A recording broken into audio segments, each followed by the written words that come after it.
A Mexican tradition is flourishing in Oklahoma City and fostering economic growth. Fox 25's Maria Garcia reports on the popularity of pan dulce and why it is making some people cry just as soon as they smell it. It's tonight's Community Focus. In this week's Community Focus, we are learning about traditional Mexican baking and its place right here in Oklahoma City. We have people working right now making what's known as pan dulce, or Mexican pastries. There are less than a dozen of these kinds of panaderias or bakeries. Nearly all of them are located in the southwest side of Oklahoma City, many of them within blocks of each other, but they each have their own following. Well, we sell a lot of our bread to restaurants, and we also sell some to some of the stores.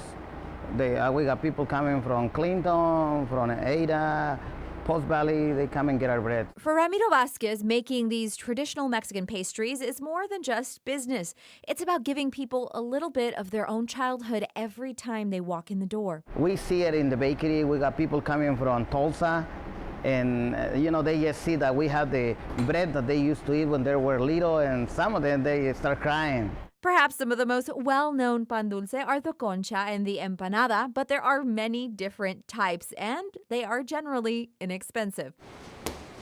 Here, Ramiro is trying his I'm not good at making bread. absolute best to show me how to hand make what's known as pan de muerto, or a traditional Mexican Day of the Dead bread. He says the next few weeks will be all about filling orders for this type of sweet roll. We all.